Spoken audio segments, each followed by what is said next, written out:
Olá, bem-vindos a mais um E aí, professor? Olá, Martin. Oi, Walter. Eu espero que você não esteja tão infeliz quanto esse sujeito aí parece estar. Bom, por fora a gente parece estar bem, mas às vezes por dentro é assim que nos sentimos. Ah, eu não sei. Por que ele está tão infeliz? Qual o problema dele? Acho que a igreja.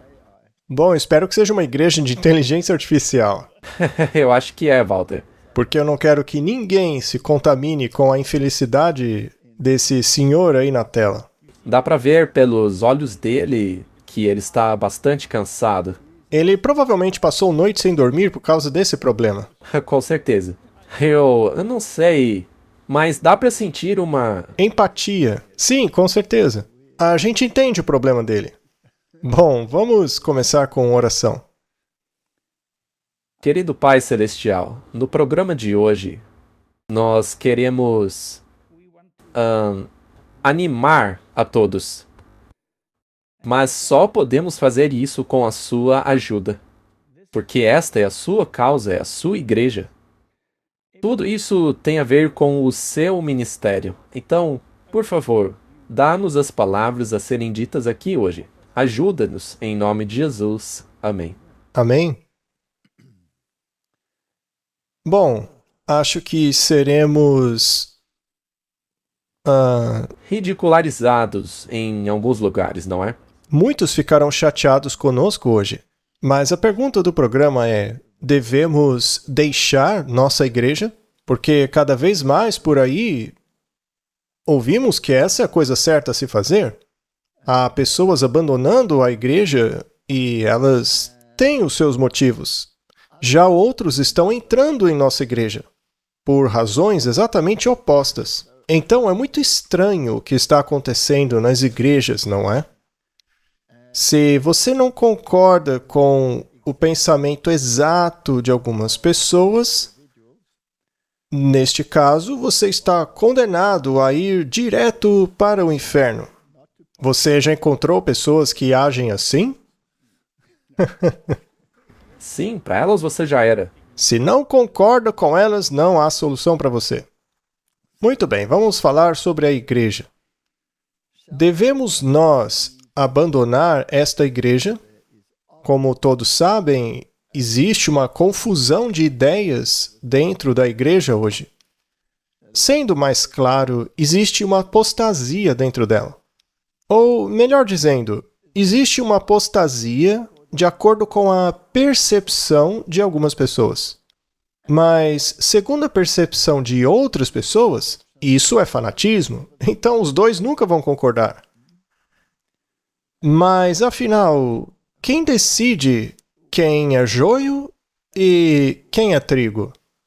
Muitas pessoas acreditam que são elas mesmas que fazem esse julgamento. Há certas pessoas dentro da igreja que parece que fizeram faculdade de decidir quem é joio e quem é trigo. Ora, mas a Bíblia diz que são os anjos que separarão um do outro.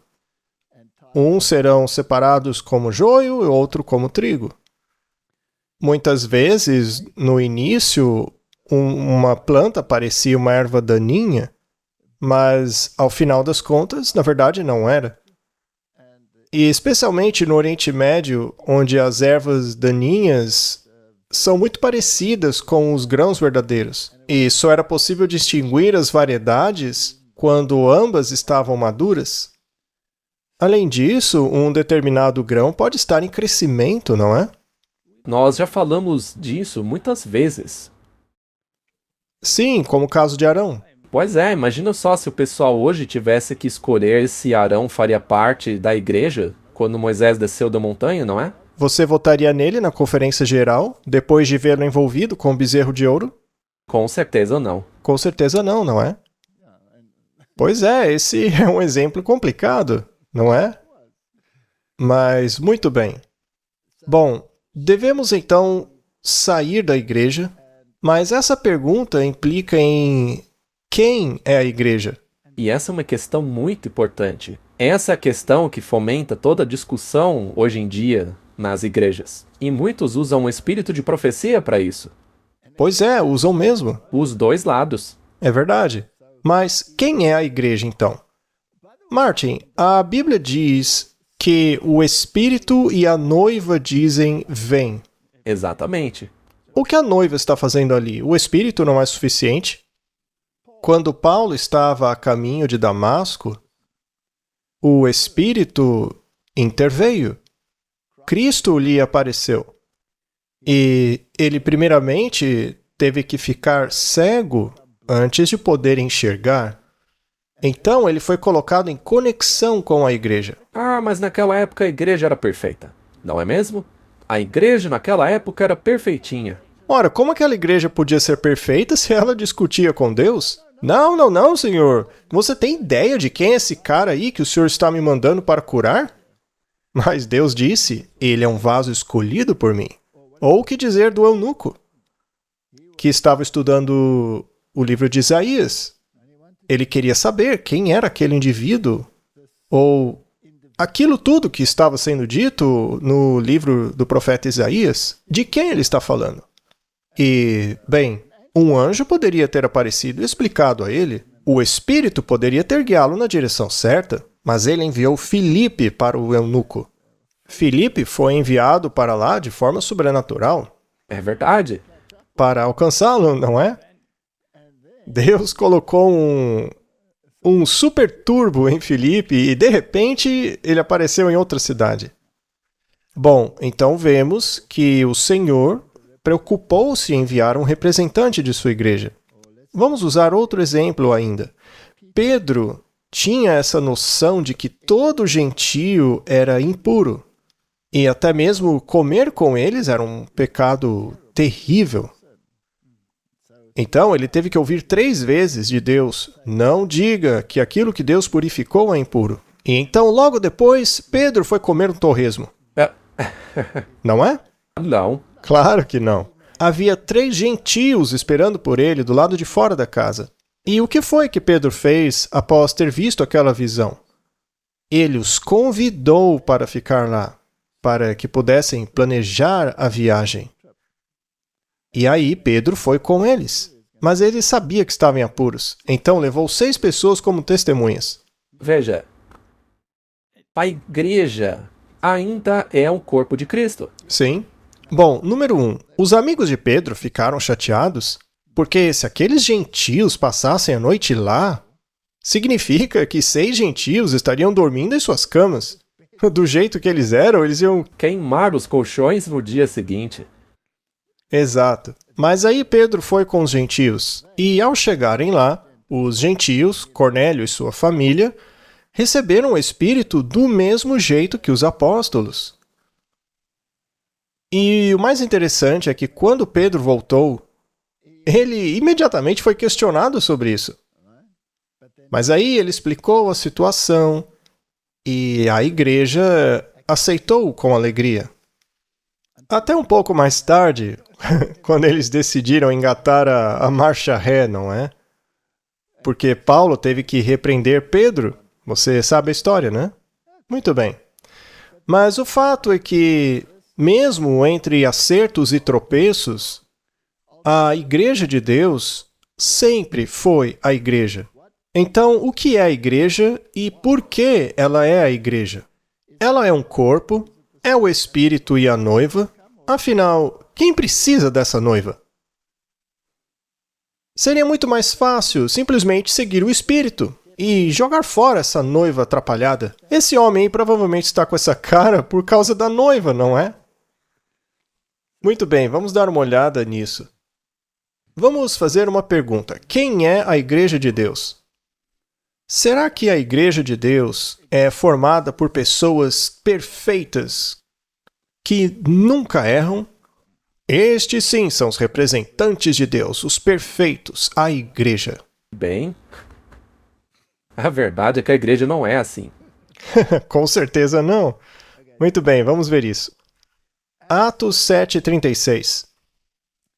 Ele, que é Deus, os tirou depois de fazer prodígios e sinais da terra do Egito, no Mar Vermelho e no deserto durante 40 anos. Será que eles eram um grupo muito coeso durante 40 anos? todos alinhadinhos? Será?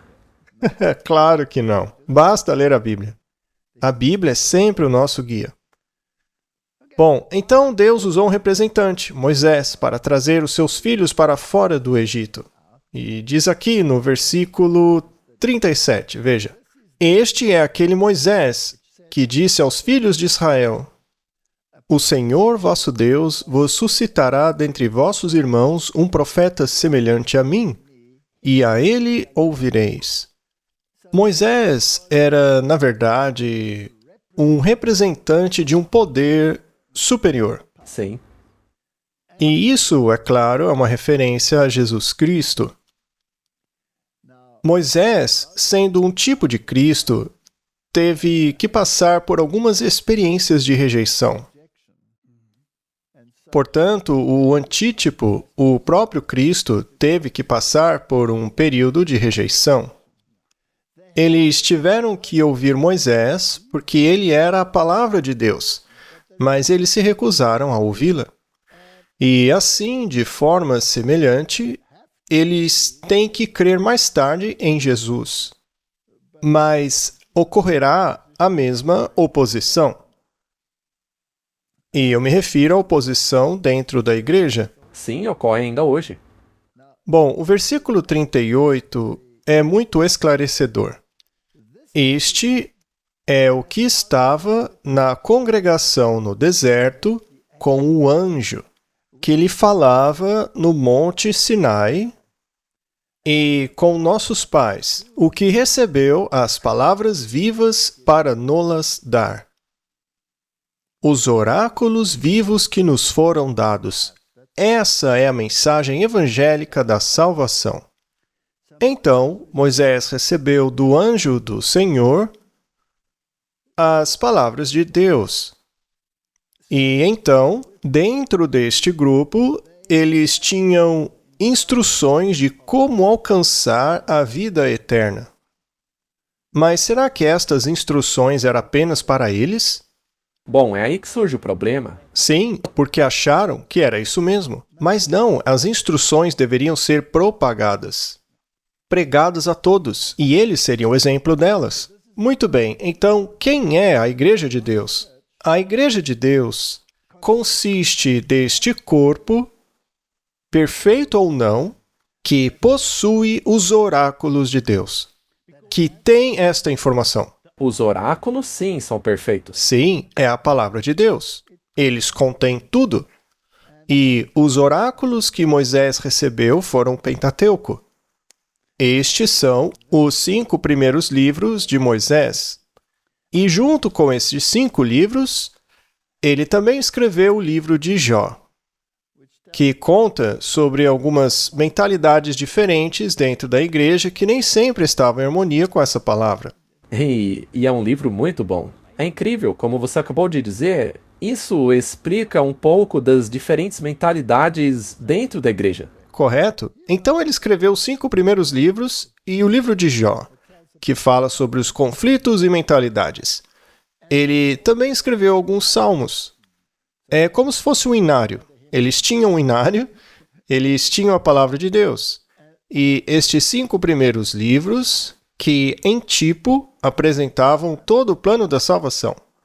Qualquer outra coisa que tivesse que vir depois pela voz dos profetas e que foi acrescentado aos oráculos, tinham que estar em harmonia com estes 5 primeiros livros. Tudo que um profeta viesse a dizer depois era chamado de testemunho, e o testemunho tinha que estar em harmonia com os 5 primeiros livros de Moisés, que, aliás, tinham os 10 mandamentos.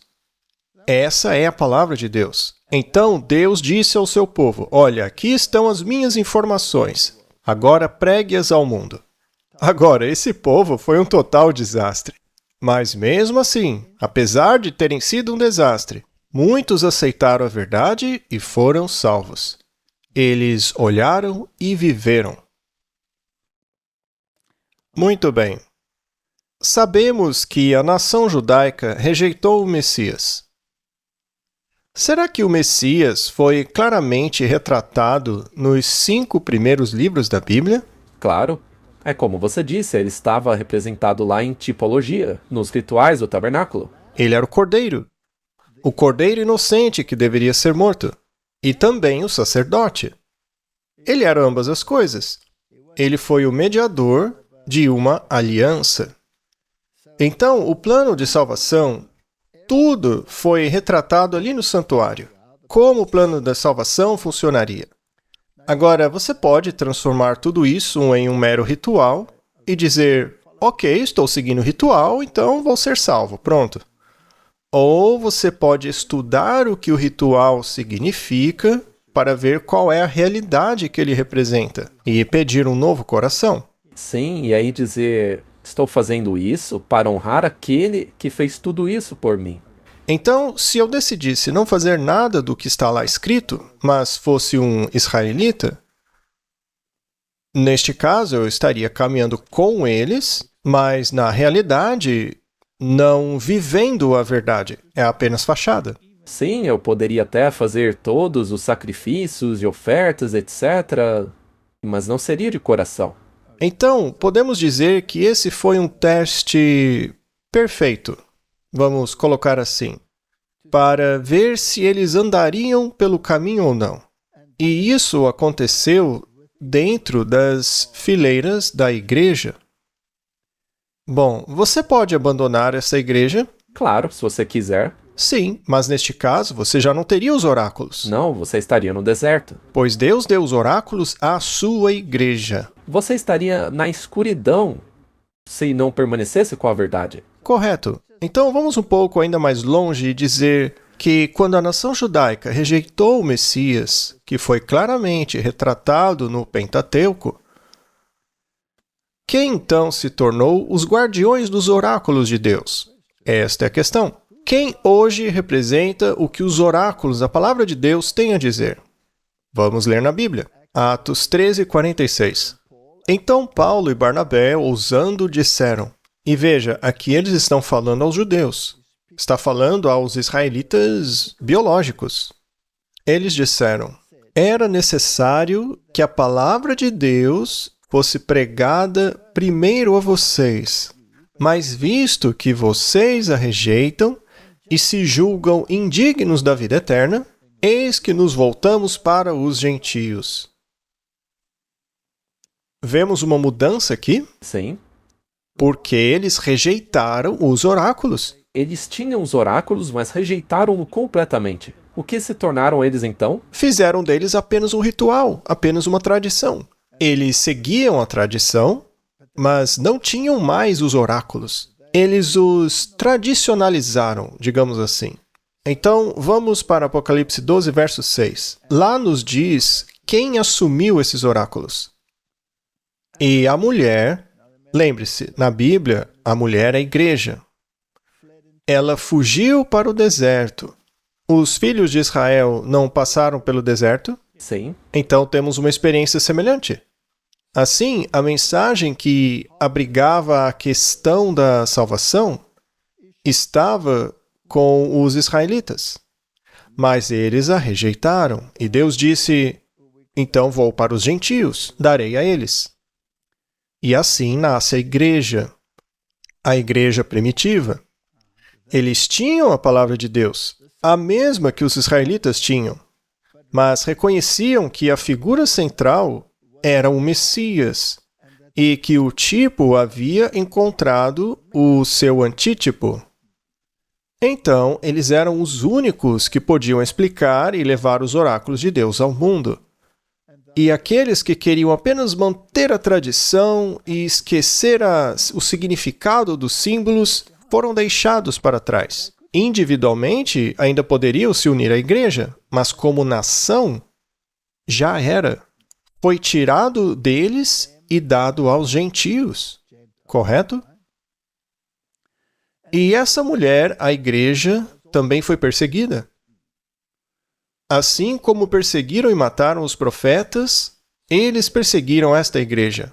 Os jogaram na prisão, os espancaram, e quanto mais faziam isso, mais ela crescia.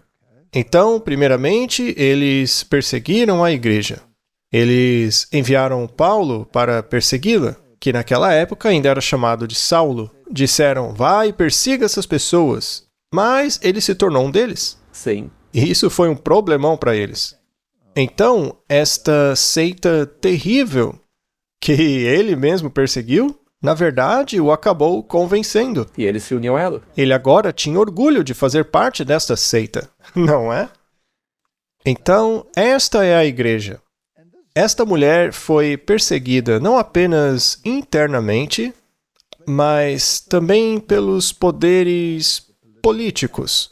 Os romanos, Nero, que os usavam como tochas, não é? E os queimavam no Coliseu. Mas aí a igreja fugiu para o deserto. Ela teve que se separar das ideologias que a cercavam. Sejam elas baseadas na tradição ou baseadas no paganismo. Separe-se era a ordem. E assim ela fugiu para o deserto, onde Deus havia preparado um lugar para que ela pudesse ser alimentada. Alimentada. Alimentada do quê? Dos oráculos. Dos oráculos. Ela ia estudar a palavra, entender a Bíblia. Quanto tempo durou este processo? 1260 dias. Martin, este período de 1260 dias, que na verdade são anos, são um período da supremacia papal, onde, mais uma vez, a tradição tomou o lugar dos oráculos. Isso mesmo. Os oráculos estavam escondidos. Eles estavam escondidos em uma língua estrangeira, o latim. Ninguém os lia. Ainda que os tivessem à mão, não conseguiam entender essa língua. Aliás, ninguém sabia ler naquela época, certo?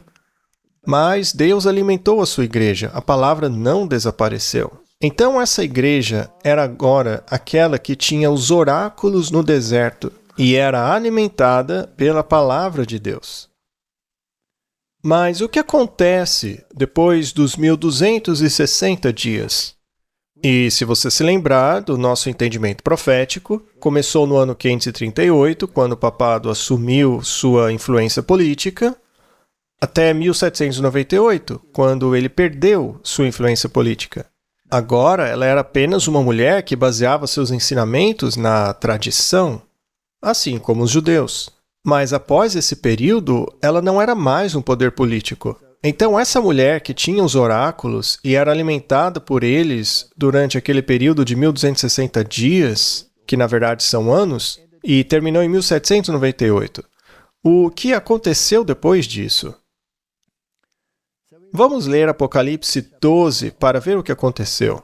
E ouvi uma grande voz no céu que dizia, agora é chegada a salvação e a força e o poder do seu Cristo, porque o acusador de nossos irmãos foi lançado fora, o qual os acusava diante do nosso Deus dia e noite. Então, Cristo é o centro, e eles têm os oráculos. E eles o venceram pelo sangue do Cordeiro. Venceram o inimigo, né? Venceram pelo sangue do Cordeiro. Este é o plano da salvação. E pela palavra do seu testemunho. Então agora, esta é a palavra de Deus, que consiste no Pentateuco, mais o que os profetas acrescentaram. E não amaram as suas vidas até a morte. Portanto, alegrai-vos, ó céus, e vós que neles habitais. Ai dos moradores da terra e do mar. Estas são as nações ao redor. Porque o diabo desceu até vós com grande ira, pois sabe que lhe resta pouco tempo. O curto período de tempo que lhe resta é desde o tempo de Cristo até o fim do tempo da graça. E já se passaram 2000 anos desde o início desse período, não é? E quando o dragão viu que tinha sido lançado na terra, ele perseguiu a mulher que dera à luz o filho varão. Então ele perseguiu a igreja que tinha Cristo como seu centro. Sim, ele estava usando o poder do anticristo para fazer isso por 1260 anos. O que aconteceu com esta mulher que agora tinha percebido que os oráculos de Deus giravam em torno do Messias? Essa mulher recebeu 2 asas de uma grande águia para que ela pudesse voar para o deserto. Temos aí a mesma imagem. Ela vai para o deserto, assim como os filhos de Israel foram. Eles foram tirados do Egito e levados para o deserto. Ou seja, o seu pensamento é tirado do mundo e trazido em harmonia com a igreja. E o deserto é o local onde Deus consegue falar com você e te resgatar. Até Moisés teve que passar pelo deserto por 40 anos, até que Deus o colocasse em harmonia com ele. Muitas coisas acontecem na natureza. Por exemplo, a sua dieta muda. E muitos sentem saudades das panelas de carne do Egito. Mas não vamos falar sobre este assunto hoje. Mas muito bem, então a mulher estava nutrida no deserto. Mas nutrida com o quê? Com os oráculos de Deus. Os oráculos de Deus. Mas por quanto tempo? Por um tempo, tempos e meio tempo, que é exatamente o mesmo período de 1260 anos. Então esta igreja tinha os oráculos e foi nutrida por eles por 1260 dias, ou anos. E ela estava vestida de saco. Ou seja, não foi uma situação fácil. Sempre há perseguição e dificuldade para quem quer seguir a Bíblia. E a serpente, é claro, queria pegá-la. Muito bem. O que aconteceu então? O que aconteceu depois dos 1260 dias? Leiamos o versículo 17. O dragão irou-se contra a mulher, ou seja, ela deveria estar fazendo algo certo, porque o diabo não gostava dela. E ele foi fazer guerra ao restante da sua semente. Então há um remanescente que tem que sair dela depois dos 1260 dias. Correto? Isso está claro? Com certeza. É muito importante que entendamos isso. Muito bem. Mas quais são os atributos deste remanescente? Eles guardam os mandamentos de Deus. Eles não guardam os mandamentos do mundo, nem suas tradições e nem a lei natural. Eles guardam os mandamentos de Deus. E, além disso, eles têm o testemunho de Jesus. Então, esta igreja tem os oráculos. E estavam vivendo em harmonia com esses oráculos, porque essa igreja guarda os mandamentos de Deus. E eles têm o testemunho. Temos que entender exatamente o que isto implica. Certo. Capítulo 14, verso 12.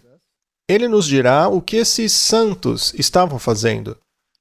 Aqui está a paciência dos santos. Aqui estão aqueles que guardam os mandamentos de Deus e têm a fé de Jesus. Precisamos saber o que é essa fé de Jesus. Bom, muita gente acha que aí está falando da fé em Jesus. Mas não é isso. Essa igreja tem a mesma fé que Jesus tinha. Ou seja, acredita na mesma coisa que ele acreditava. E como saber em que Jesus acreditava? Os oráculos. Vamos ler os oráculos. Então, essa igreja remanescente tem os oráculos. Eles entendem a centralidade de Cristo, estudam a Bíblia e creem nas mesmas coisas que Jesus cria. Jesus cria nos oráculos. Com certeza. Eles têm o testemunho. Pulemos para o capítulo 22, versículo 14. Vamos para o fim da questão. Lá diz: Bem-aventurados os que guardam os seus mandamentos, para que tenham direito à árvore da vida e possam entrar na cidade pelas portas. Então, a obediência se torna uma parte muito importante desta questão. É claro que muitos não gostam deste versículo, então eles usam outras versões. Sim, eles usam aquela versão que diz que quem entrará na cidade é quem lava sua roupa.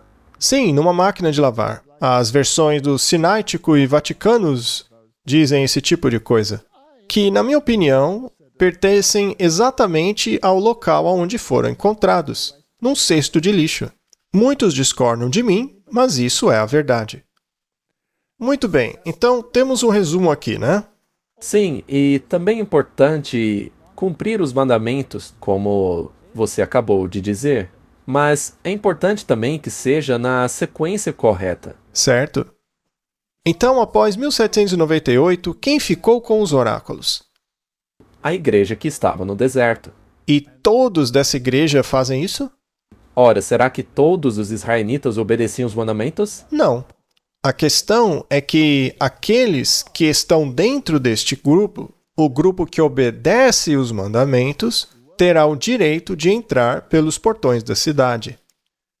Agora, também temos que olhar para isso porque você pode obedecer os mandamentos com uma mentalidade de salvação pelas obras Por isso, tem que ser na sequência certa. e com o elemento da fé. A única maneira de você realmente estar em harmonia com os oráculos é tendo a fé de Jesus.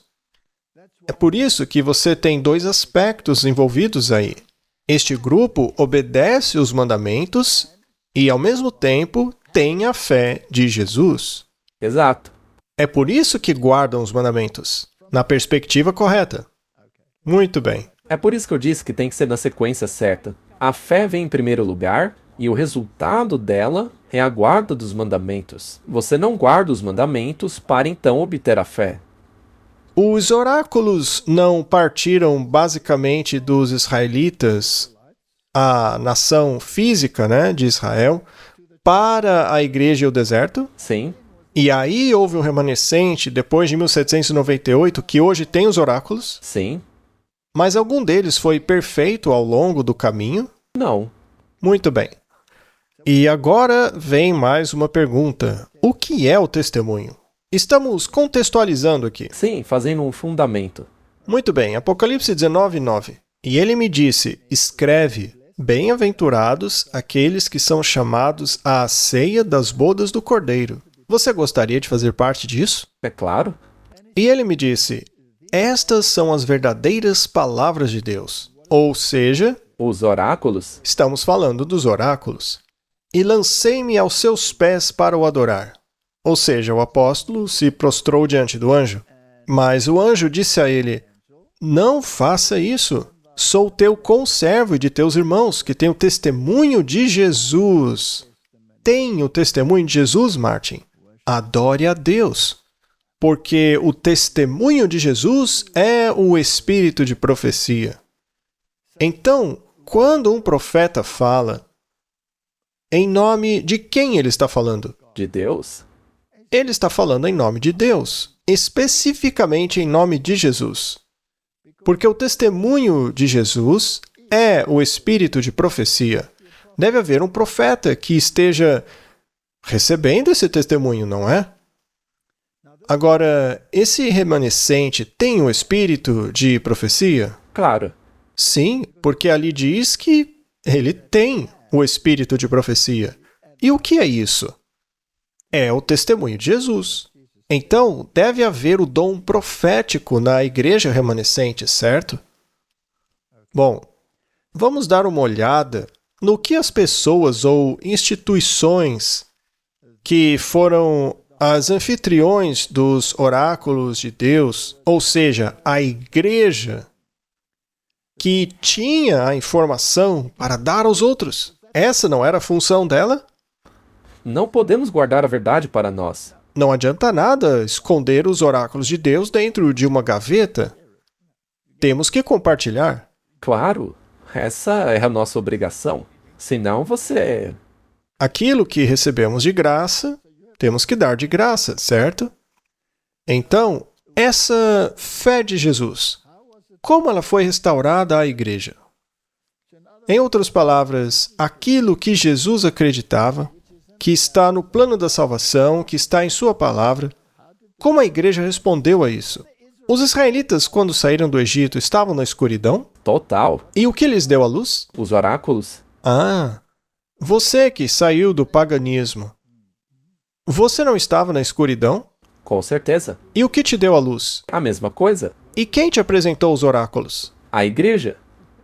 Você vê que é uma coisa lógica? Sim, e digo mais. Lá fora, há muitas instituições que se chamam de igrejas, mas que não possuem os oráculos. Tá, mas e se você descobrir que essa igreja não é perfeita e começa a resmungar com saudade das carnes do Egito? Será que você não vai ficar com a mesma cara desse fulano aí? Bem, isso invariavelmente vai acontecer, porque no começo você não entende isso. Você acha que vai ser tudo às mil maravilhas? Muito bem. Vamos dar uma olhada no que aconteceu com os oráculos. A autoridade da Bíblia.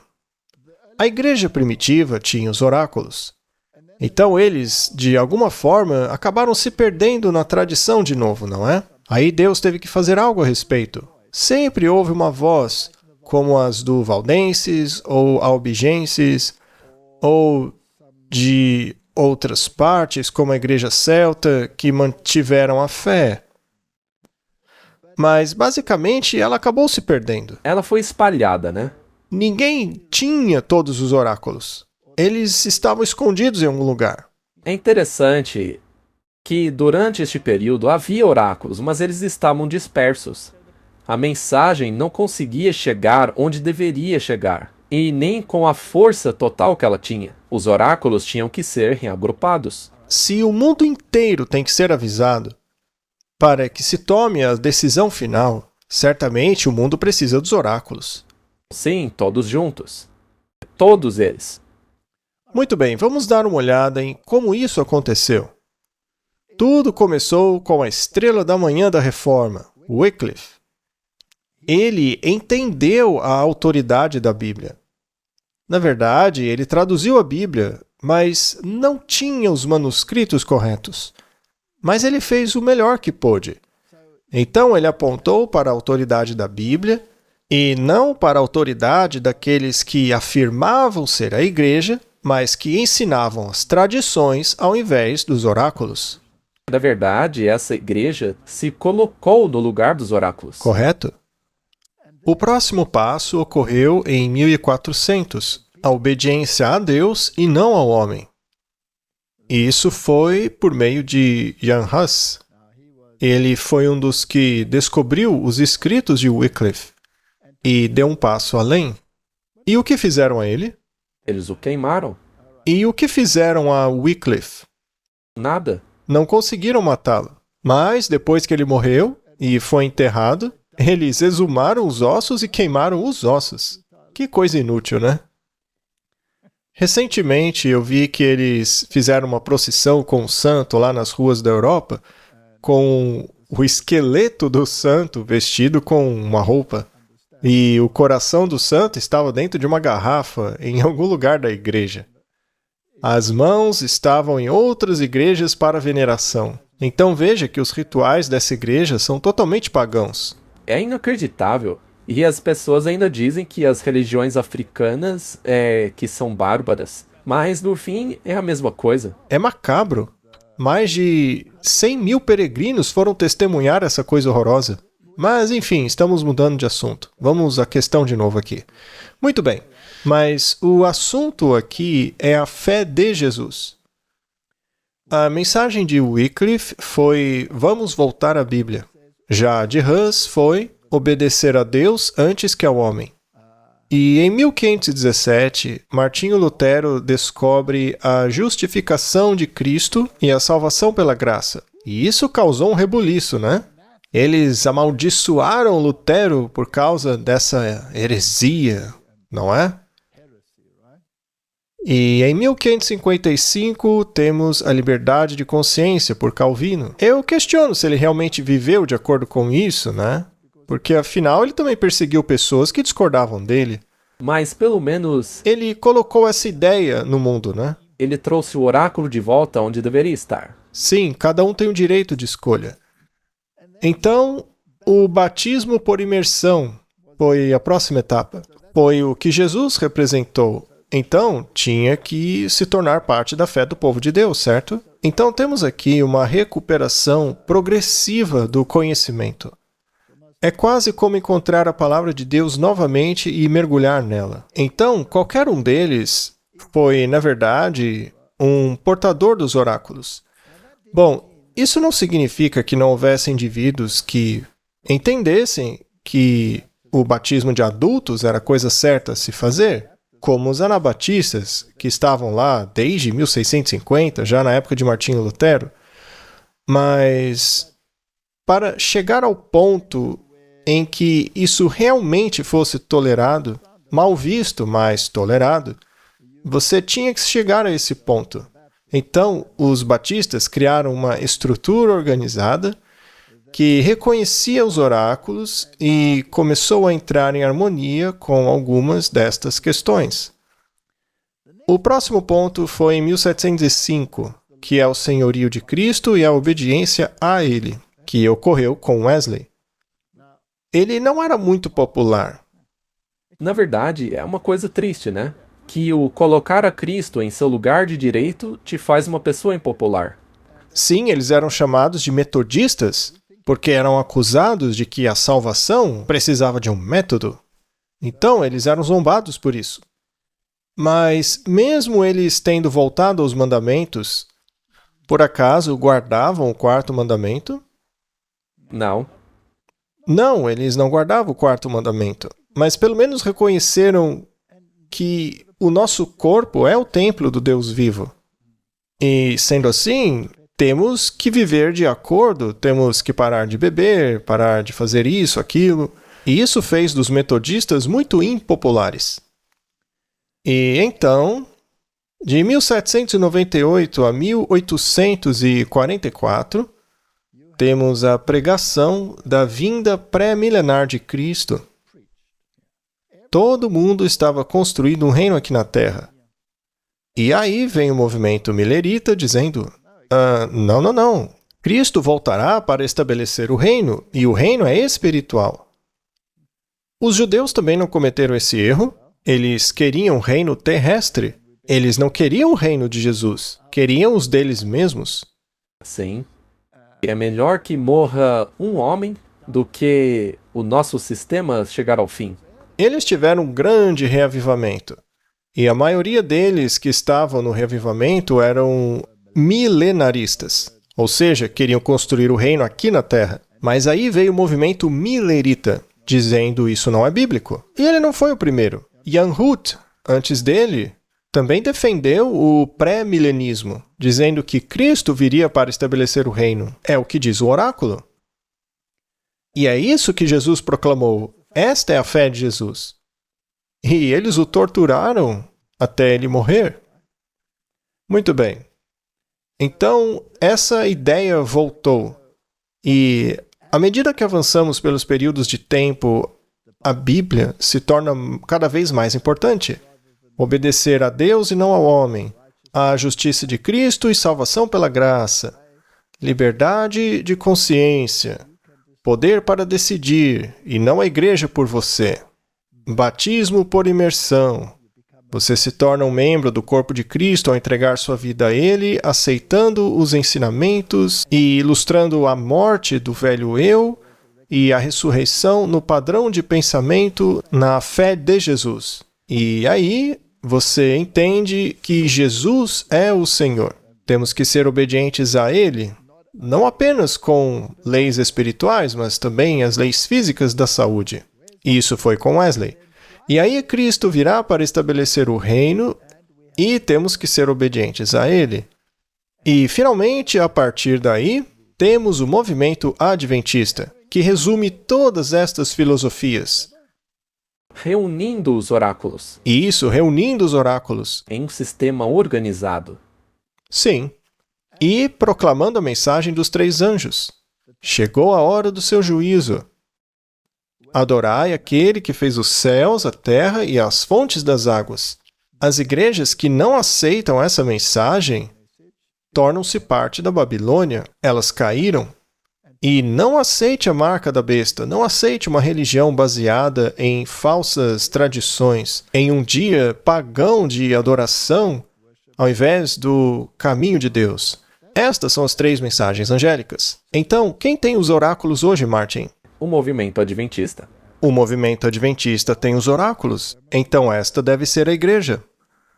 Portanto, a mensagem é uma mensagem universal de separação da apostasia. É sempre um chamado. Saiam do Egito. Abraão, saia de Harã. Vá para o deserto. Não é mesmo? Apocalipse 14, verso 6. E eu vi outro anjo voando pelo meio do céu, tendo o evangelho eterno. Ora, estes não são os oráculos? Sim. Para proclamar aos que habitam sobre a terra. O que é o evangelho, Martin? Qual é o mistério que envolve o evangelho? É Cristo. Ele se tornou ser humano. Ele levou o meu pecado sobre si, ele morreu em meu lugar, ele se tornou o meu sumo sacerdote, o meu mediador. Preciso entrar em harmonia com ele.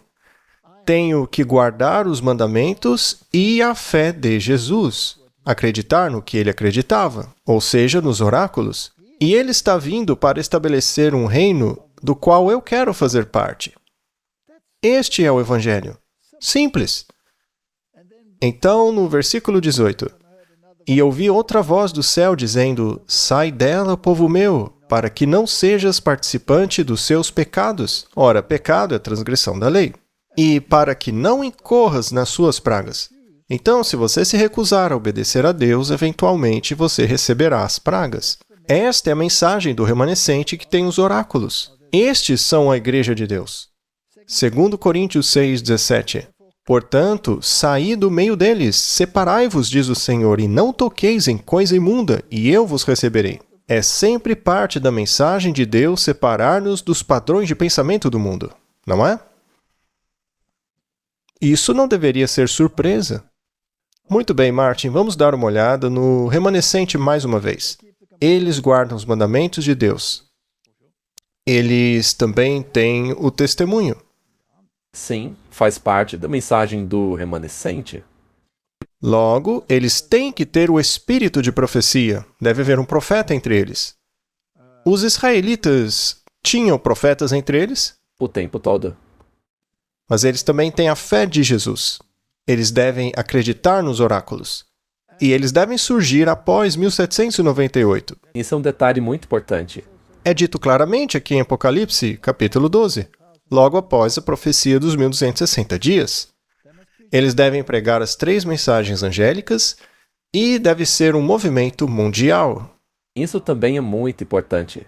Tem que ser um movimento mundial, porque, segundo o primeiro anjo, eles pregam o evangelho eterno para todas as nações e tribos do mundo. Todas as pessoas. É uma mensagem universal. Ora, que igreja no mundo ensina que devemos guardar os mandamentos de Deus ao invés da tradição? Qual igreja afirma possuir o espírito de profecia? Qual igreja surgiu após 1798 que incorporou tudo o que a igreja no deserto tinha e organizou tudo isso de acordo com os oráculos? E que prega a mensagem dos 3 anjos e é um movimento mundial? É a Igreja Adventista do Sétimo Dia. Apenas ela se qualifica. E ela é um movimento, uma igreja? É um movimento? Mas é perfeita? Não. Claro que não. É por isso que esse homem aí tá com essa cara. Mas os oráculos mantidos por ela, e tudo dentro deles, isto sim é perfeito. O problema é que algumas pessoas não seguem isso. Muito bem. Aqui está uma citação do espírito de profecia. Mas, Martin, muita gente fala, não fale sobre o espírito de profecia, não fale sobre Ellen White, ela foi uma mulher, ela não é profeta. Mas houve profetisas na Bíblia? Muitas? Miriam era uma. E o que dizer de Hilda? Sim. Há muitas. E Débora? Aliás, não foi o Baraque que não queria prosseguir sem ela? Não, ele não queria prosseguir sem ela. A propósito, essa é uma história tipológica. Mas eu não serei muito apologético, porque isso é muito bíblico. É um dos requisitos para se qualificar como igreja remanescente. Certo. Agora, se há tanta confusão no mundo, não seria bom se Deus desse uma pequena orientação que está em absoluta harmonia com a palavra de Deus, para que quando você estude a palavra de Deus, você realmente o encontre lá? Vejamos o que ela mesma diz. Os homens podem armar esquema após esquema, e o inimigo buscará seduzir as almas da verdade. Mas todos os que creem que o Senhor falou por meio da irmã White, e lhe deu uma mensagem, estarão a salvo das muitas ilusões que sobrevirão nesses últimos dias. Bom, ou isso é o maior absurdo que você já leu na vida, ou é verdade. É um dos dois, né? E se for verdade, você não pode selecionar qual mensagem dela você aceita. Ou seja, temos que observar essas mensagens e estudá-las. E após as ter estudado, você se pergunta, isso que eu li está em harmonia com a Bíblia, com a lei e o testemunho dos profetas anteriores? Você então vai à palavra de Deus, que é a norma suprema. E se você constatar que está em harmonia, então é melhor dar ouvidos. Se ela diz que você não deve cobiçar as panelas de carne, e você encontra exatamente isso lá em Êxodo, que eles cobiçaram as panelas de carne do Egito e Deus não ficou satisfeito com eles e enviou uma magreza em suas almas e eles perderam o discernimento. Isso está em Salmos. Sim, e se eu disser, mas eu amo as panelas de carne do Egito, eu não quero dar ouvido a esta mensagem. Bem, significa que você não está ouvindo a Bíblia também. Infelizmente, muitas ilusões surgiriam depois disso. E muitos deixarão a igreja porque não querem ouvir o que está sendo dito aqui, certo? Ou talvez até deixem a igreja porque utilizam esses textos de maneira errada. Ou cite metade deles. Você pode citar metade da Bíblia apenas? Se você quer sustentar algo que você quer dizer e não o que a Bíblia diz, aí sim.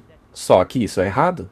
A Bíblia inteira deve ser considerada, assim como todo o espírito de profecia. Será que posso desconsiderar Atos 8:37, caso eu não goste da mensagem? Não. Mas as traduções modernas fazem isso.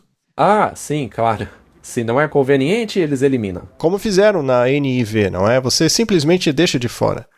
Mas eu quero todo o oráculo de Deus, e não apenas um trechinho. Muito bem, Martin. Então, estes são os princípios básicos do remanescente. Certo, vamos um pouco mais além. Vamos fazer uma pergunta. Qual é a condição do remanescente? Bem, felizmente a Bíblia nos ensina sobre isso. Muito bem. O paralelo ao último portador dos oráculos de Deus é Laodiceia, a última igreja sobre a terra. E é importante lembrar disso enquanto lemos.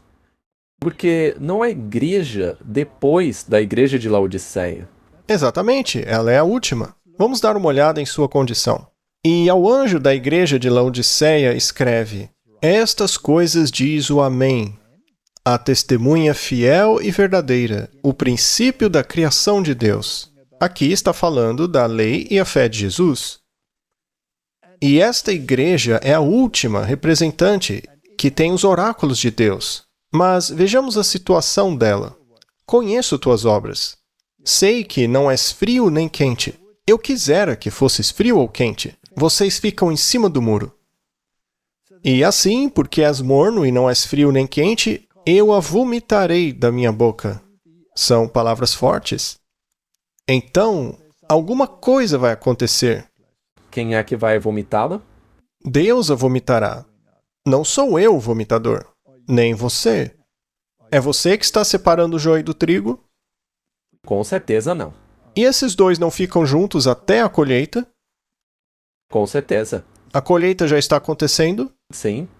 Quem está vomitando? Não somos nós. Haverá uma sacudidura? Claro que sim. Muito bem. Portanto, ela será vomitada se não entrar em harmonia com a fé de Jesus, certo? E por quê? Porque ela diz que é rica. Ora, se ela é rica, é porque tem algo de valor. O que ela tem de valor? Os oráculos. Ah, de volta aos oráculos. Ela tem os oráculos de Deus e tem muitos bens. O remanescente é uma igreja próspera. Ela sabe disso. Acha que não precisa de nada. Ela não está na mesma condição que os judeus? Temos tudo sob controle. Não precisamos deste absurdo agora para interferir em nossos planos terrenos. Você não sabe que é miserável, infeliz, pobre, cega e nua. Martin, ou seja, eles não têm a justiça de Cristo. Esta não parece ser uma igreja perfeita. Pelo contrário, é uma igreja bastante imperfeita. Ela é miserável, infeliz e pobre. Ainda assim, ela é rica, porque tem os oráculos. Mas se não os cumpre, então, na verdade, é pobre. Muitos não querem ouvir o testemunho, porque isso leva aos oráculos. Muitos dizem, não precisamos dar ouvidos ao Antigo Testamento. Eles são cegos, assim como Paulo era. Ele precisou ficar cego antes de poder enxergar. Então, Martin, esta é a condição da igreja. Não é uma condição desesperadora? Depende a quem você faz essa pergunta.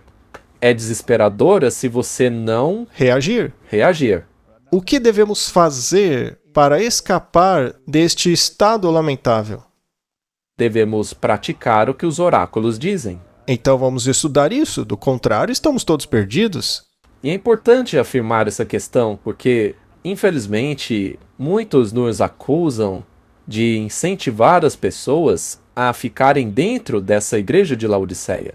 Já outros acham que devemos abandoná-la. Esse é o outro lado, mas uns nos acusam de ensinar que não devemos abandonar o estado de Laodiceia. Isso mesmo.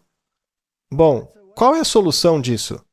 Aconselho-te que compres de mim ouro provado no fogo. Ou seja, isso é caráter. Você tem que adquirir o caráter que Cristo quer que você tenha, para que você possa ser rico. E eu quero que você vista o manto da justiça de Cristo, para que você pare de pensar que é a pessoa mais perfeita do mundo. Eu sou rico. Eu sei a verdade. E todos esses idiotas são patéticos. Vou deixá-los porque eu sou rico. Ou então, eu faço tudo certinho e que eles insistem em fazer o que é errado. E para que sejam vestidos, haverá pessoas nas bodas do Cordeiro que virão com suas próprias vestes? Sim, O que acontecerá a elas? serão lançadas na escuridão. Onde há ranger de dentes, certo? E para que a vergonha da tua nudez não apareça, e unja os seus olhos com colírio, porque são cegos. Quem pode nos dar o colírio? Somente Deus, Os oráculos, os oráculos. Ele diz, venha e compre de mim. Ele pode dar o colírio. para que você veja. A todos quanto amo, Deus os ama. Sim, Ele os ama, mesmo em seu estado patético. Deus não amou os israelitas? sim. A todos quanto amo, eu repreendo e castigo. Sejam, pois, zelosos e arrependam-se. Eis que estou à porta e bato. Se alguém ouvir a minha voz e abrir a porta, eu entrarei em sua casa e com ele cearei, e ele comigo. Eu queria perguntar algo sobre repreensão. Como Deus repreende uma pessoa? Ele a coloca na fornalha da aflição. E ele também faz isso com os oráculos? Então, não está escrito ali, os seus irmãos irão repreendê-lo e castigá-lo. Se ele fala o testemunho de Jesus, esta é a sua palavra? Sim, Não é o oráculo, claro que é. é a palavra dele, não é?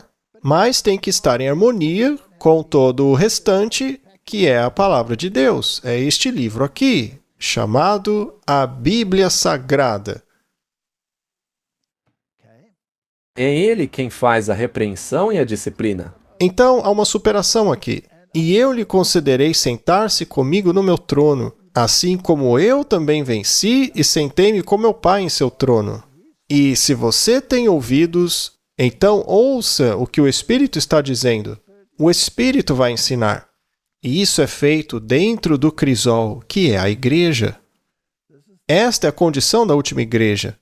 É por isso que o homem ali no fundo parece tão infeliz. E só para deixar isso claro, o nosso objetivo é, com a ajuda de Cristo, ajudar as pessoas a não ficarem nesse estado. Muito bem. Os líderes da igreja sempre foram perfeitos? Claro que não. Os líderes de Israel eram perfeitos? Nunca. Caifás era perfeito? De jeito nenhum. Claro que não. Nunca foi assim. Nem mesmo Moisés foi perfeito. Ele teve vários problemas. Mesmo Lutero não expulsou Karlstadt porque ele reconheceu o sábado e queria se livrar dos ídolos, não é? João Calvino fez com que certas pessoas que não concordavam com ele fossem erradicadas. Então, nenhum desses líderes foi perfeito. Depende de como você define perfeição. Sim. Muito bem. Então, como Deus ajusta a situação dentro de sua igreja? Vamos para Isaías. Os pecadores em Sião estão aterrorizados. O terror surpreendeu os hipócritas. Então veja que havia hipócritas em Sião, assim como há na igreja hoje. Quem dentre nós habitará com fogo consumidor? Quem dentre nós habitará com as chamas eternas?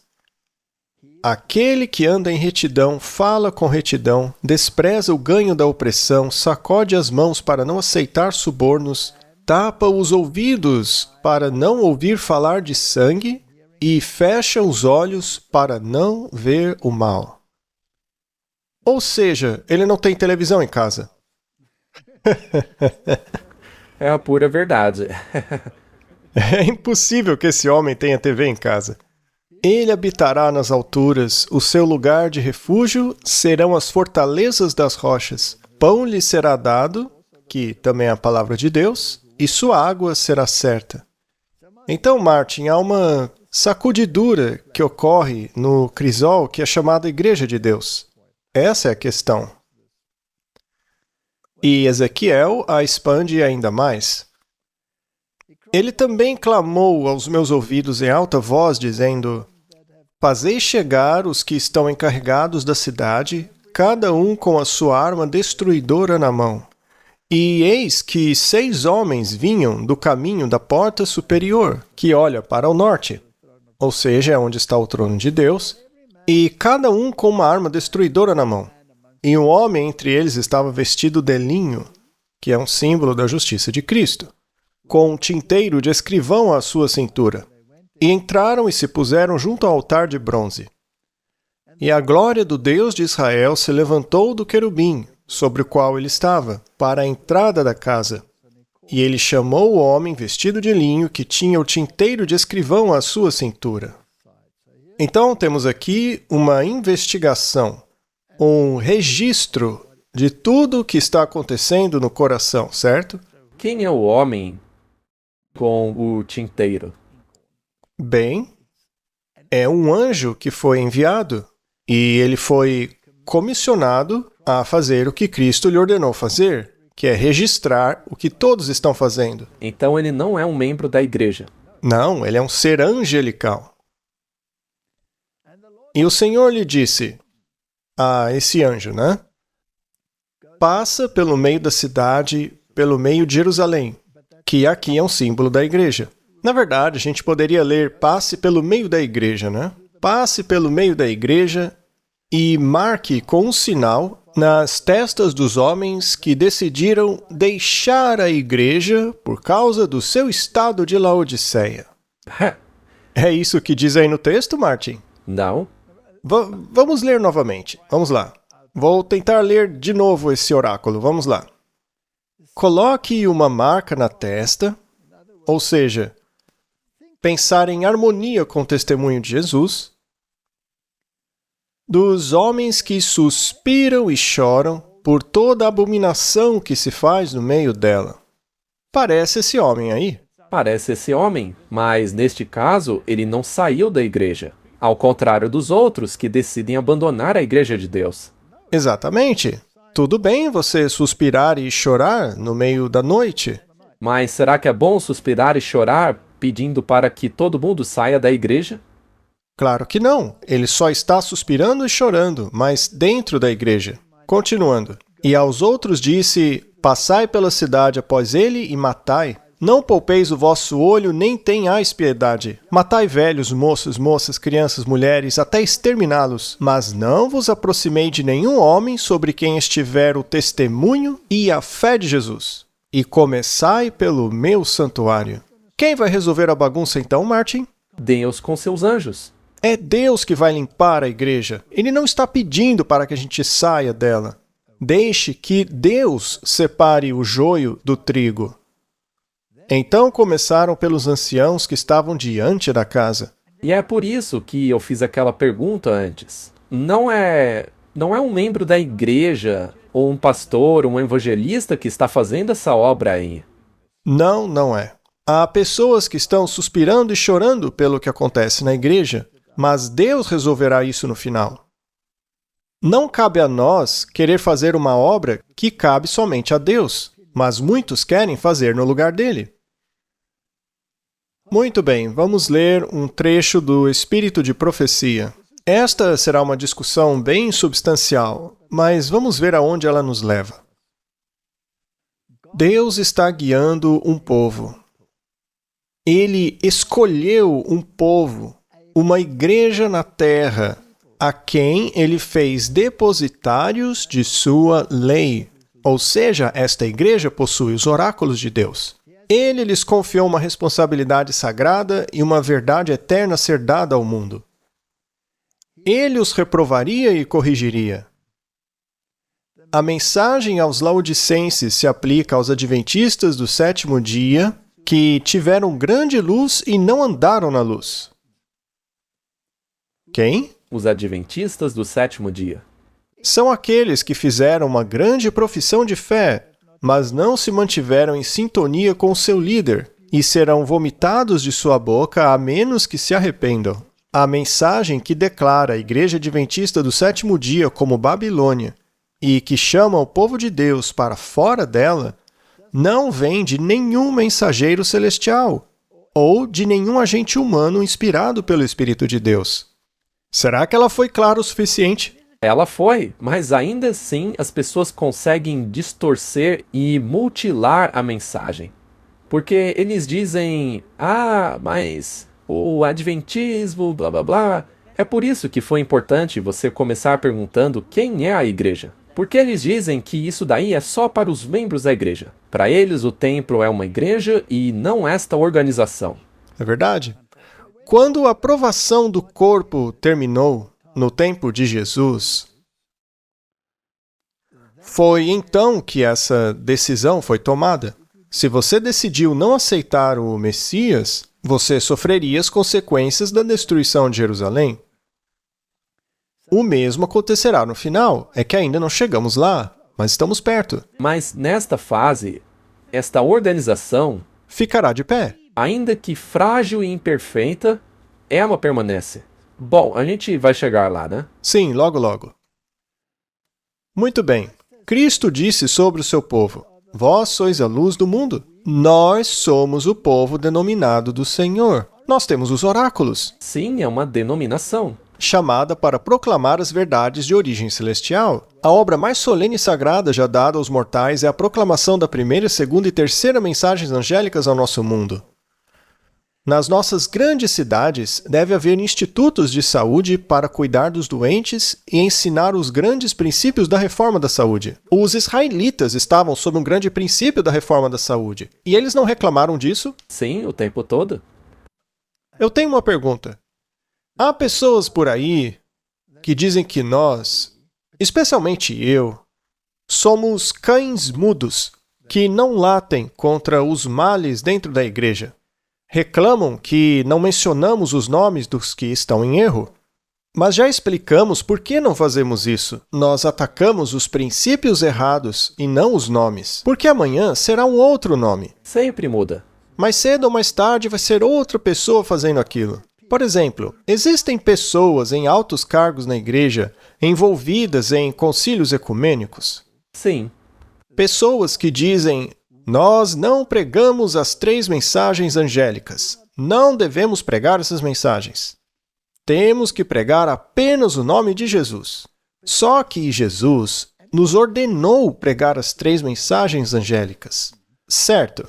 Deveríamos então dizer que este indivíduo que fala isso deveria ser expulso da igreja? Esse é o meu trabalho ou é o trabalho de Deus? É o trabalho de Deus. Farei outra pergunta. É apenas esse homem que faz isso?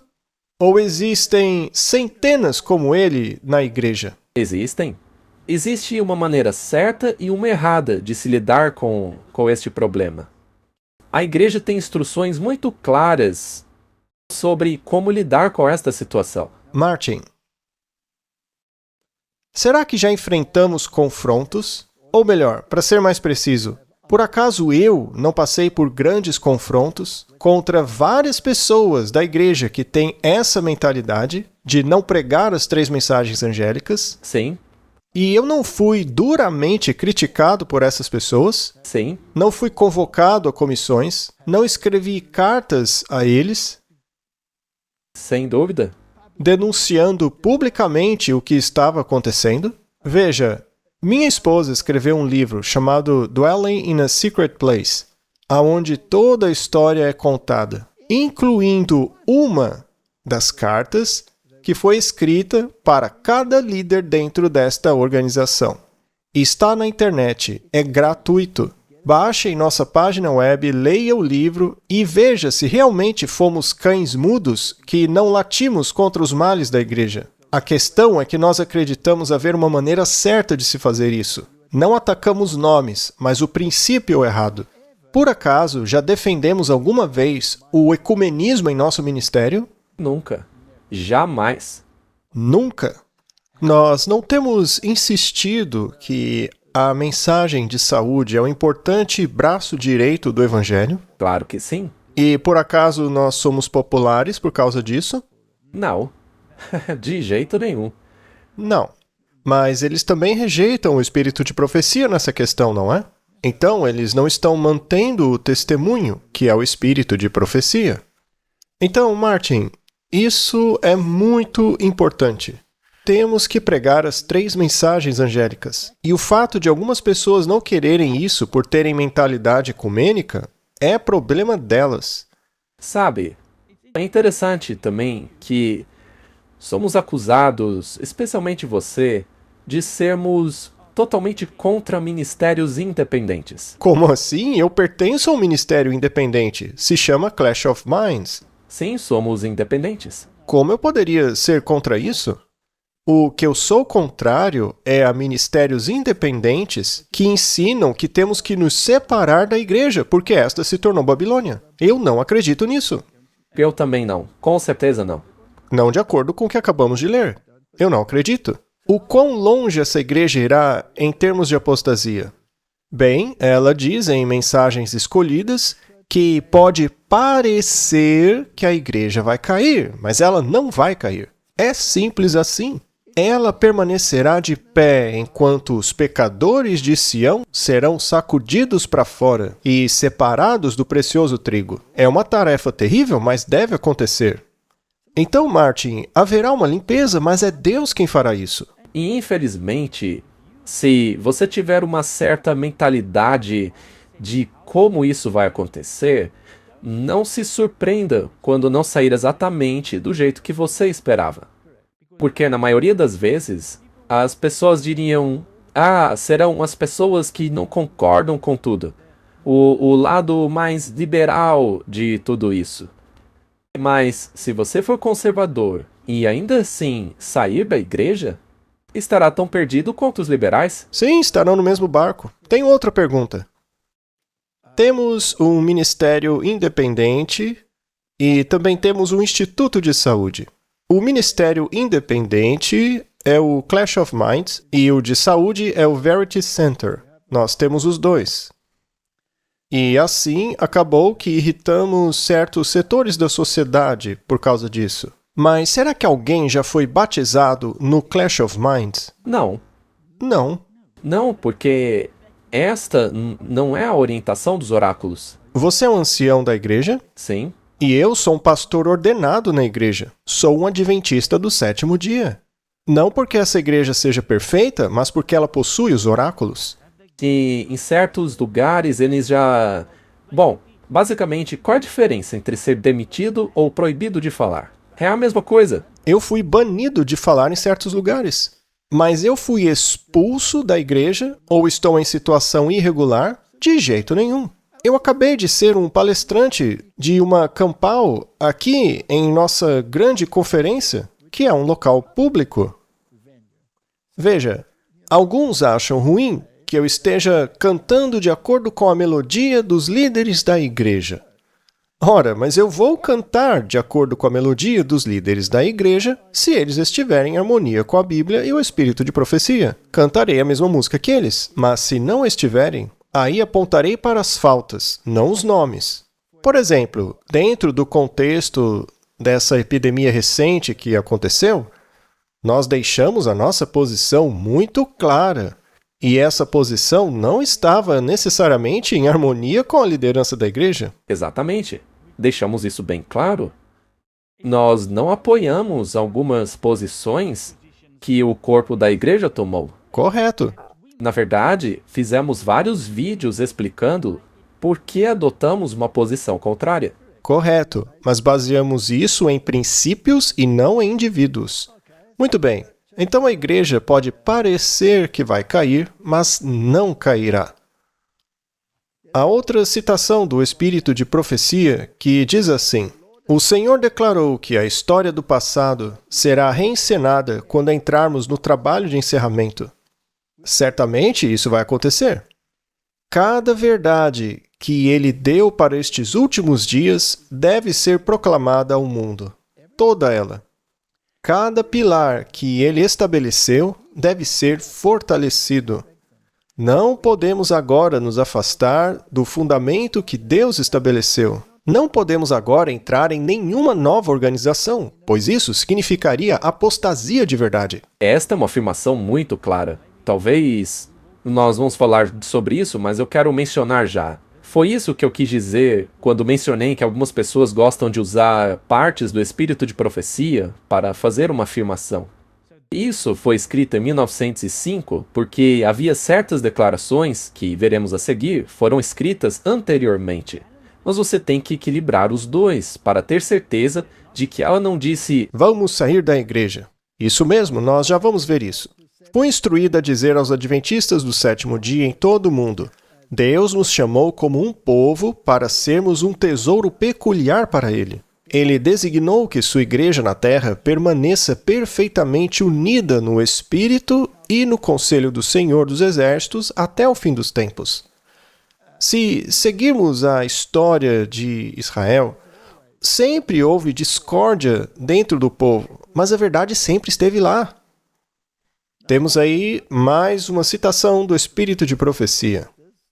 Aqueles que afirmam que a Igreja Adventista do sétimo dia constitui Babilônia, ou qualquer parte de Babilônia. Porque alguns dizem, não, mas a liderança, ela sim é Babilônia. Já esse subnível não é, já esse outro é, esse aqui não é, mas não é assim. Seria melhor que essas pessoas que dizem isso ficassem em casa, que parem para considerar qual é a mensagem a ser proclamada neste momento.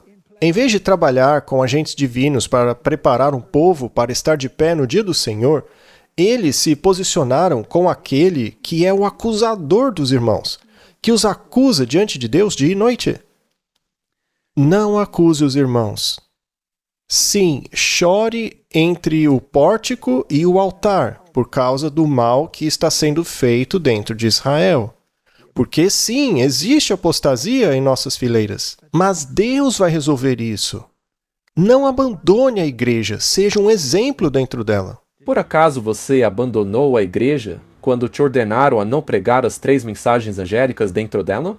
Não. Eu simplesmente disse a essas pessoas que me ordenaram não pregar as 3 mensagens angélicas que eu não os considerava adventistas do sétimo dia. Eles eram líderes? Alguns eram reitores de nossas maiores universidades no mundo. Já outros eram líderes do mais alto escalão de nossa igreja. Eles me proibiram de pregar as 3 mensagens angélicas. E eu disse a ele que mais vale obedecer a Deus do que a eles. E se eles achassem isso ruim, o problema era deles e não meu. Eu não os considero adventistas. E eles ficaram furiosos comigo, Martin. Então você ficou na igreja. Claro que sim. Eu não saí dela porque esta igreja possui os oráculos. Além do mais, a sacudidura feita pelos anjos não foi concluída ainda. Ele certamente está trabalhando nisso agora, porque agora mesmo tem muita gente abandonando nossa igreja por amarem as coisas do Egito. Essas pessoas não gostam de certas declarações. Por exemplo, pastores que abandonaram grandes emissoras de TVs adventistas por não concordarem com certas coisas de nossa igreja. Parece até que eles não estudaram a história dos filhos de Israel. Estes que estão saindo acreditam que o espírito de profecia não é de Deus. Eu acho que eles dizem isso porque o espírito de profecia contradiz o estilo de vida deles. Agentes satânicos foram movidos de baixo e inspiraram homens a se unirem em uma confederação do mal, para que pudessem confundir, atormentar e causar grande angústia ao povo de Deus. O mundo inteiro será incitado à inimizade contra os adventistas do sétimo dia, Martin, o remanescente. Isso porque estes não prestam homenagem ao papado. Martin, temos pessoas em nossas fileiras dizendo que o papado mudou? Sim. Claramente sim. Já não provamos que Roma não mudou? Ora, basta ir e dar uma olhada nos últimos 2 episódios que fizemos. Quem está errado, então? Com certeza não somos nós. Eles estão errados. E os oráculos dentro da nossa igreja continuam afirmando a mesma coisa. Ora, se há pessoas que querem insistir nisso, ou ainda que seja, sei lá, o líder da conferência geral, isso não muda o fato de... Não me importa quem seja. Líderes de união já escreveram publicamente contra nós, contra mim em específico, né? Sobre essa questão de Roma ter mudado. E eu o repreendi publicamente em uma carta. Isso é público, qualquer pessoa pode olhar na internet, basta procurar. Há uma resposta para um presidente de união a respeito dessa questão. Será incitada a inimizade contra os adventistas do sétimo dia, porque estes não prestam homenagem ao papado, honrando o domingo, a instituição deste poder anticristão. Eles são poder anticristão, gostem ou não. O objetivo de Satanás é varrê-los da face da terra, para que sua supremacia neste mundo não seja contestada. Um dos líderes de nossa igreja disse claramente que eu não poderia pregar isso. Ora, Ele ousou dizer que isso não faz parte de nossas crenças fundamentais. Então eu disse, mas o espírito de profecia faz parte de nossas crenças fundamentais. Portanto, eu vou sim pregar isso. E a Bíblia me diz lá em Daniel capítulo 7 que eu devo pregar isso. Devo alertar contra o chifre pequeno. E Apocalipse 13 me diz que este será o assunto do fim dos tempos. Se ele não quiser pregar isso, o problema é dele. Quer saber? Eu sugiro que ele saia e se una a outra igreja, porque eu não sei o que ele está fazendo nesta. ora, se tem gente em nossa igreja que não aceita a verdade, eu não vou sair por causa delas. Mas não serei eu a expulsá-lo. Se ele continuar nessa igreja e continuar sendo reitor de teologia, eu não me importo. Deus vai cuidar dele. Ou ele mudará de ideia, ou Deus o expulsará. Um dos dois. E... Bom, vamos falar disso também, mas se ele viver nos últimos dias, pode até ser que ele veja Jesus voltar, mas não estará com a vestimenta certa. Talvez sim. Talvez Jesus volte e esse homem esteja com a sua própria justiça. Martin, o principal problema que eu vejo, a principal questão, é uma de duas.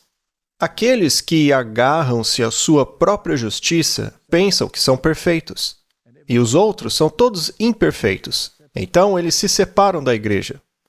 Já o outro lado liberal diz que tudo é válido, é tudo da lei. Então temos esses dois padrões de pensamento opostos um ao outro. Alguns se dizem ultraconservadores, vestindo-se com suas próprias vestes de justiça. Mas nunca deveríamos afirmar que somos justos? Nós podemos sim reivindicar pela fé a justiça de Cristo, mas a justiça é dele, não minha. Exatamente. E só para deixar claro, nós também não dizemos que as pessoas serão salvas em seus pecados. Não. Ao dizermos que temos uma natureza caída, estamos apenas reiterando o que diz a Bíblia e o espírito de profecia. E se dissermos que não temos pecado, somos mentirosos. A verdade não está em nós. Sim, nós temos uma natureza pecaminosa, mas isso não quer dizer que temos que dar ouvidos a ela. Porque fomos sepultados com Cristo no batismo e ressuscitados com Ele. Eu não sou obrigado a cometer adultério por ter uma natureza caída. Eu não sou obrigado a roubar porque sou pobre. Ainda que Tomás de Aquino me dê essa permissão, e o Papa também, em sua Rerum Novarum, eu não tenho que fazer isso. Porque isso é quebrar o mandamento de Deus. Essas pessoas aí estão baseando sua teologia na lei natural. Isso é problema delas. Eu não tenho que dar ouvidos a isso. Eu prefiro me ater aos oráculos de Deus. Eles são muito simples. E é somente a justiça de Cristo em mim que pode ser chamada perfeita. Essa é a única perfeição que podemos reivindicar. Que todos tenham cuidado de não protestar contra as únicas pessoas que estão cumprindo a descrição dada no povo remanescente que guarda os mandamentos de Deus e tem a fé de Jesus.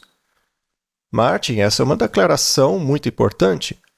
Deus tem um povo distinto, uma igreja na terra, inigualável, superior a todas as outras para ensinar a verdade e reivindicar a lei de Deus. Meu irmão, se você está ensinando que a Igreja Adventista do Sétimo Dia é Babilônia, você está errado. Não sou eu quem diz isso, mas eu vou concordar com quem disse.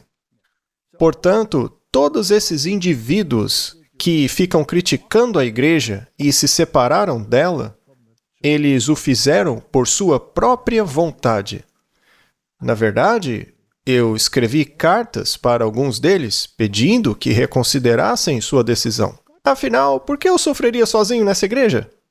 É a solução mais fácil sair da igreja. É mais fácil sair dela e não ter que suportá-la. Sim, e daí eles se tornam perfeitos por sua própria justiça. Na verdade, essas pessoas até nos ridicularizam por não querermos sair e abandonar essa igreja. Por acaso Moisés saiu imediatamente do povo de Israel quando estes apostataram? Claro que não. Será que eles conseguem mencionar um profeta que abandonou o povo de Deus quando este apostatou? Nenhum saiu. Eu não duvido da sua sinceridade ou honestidade.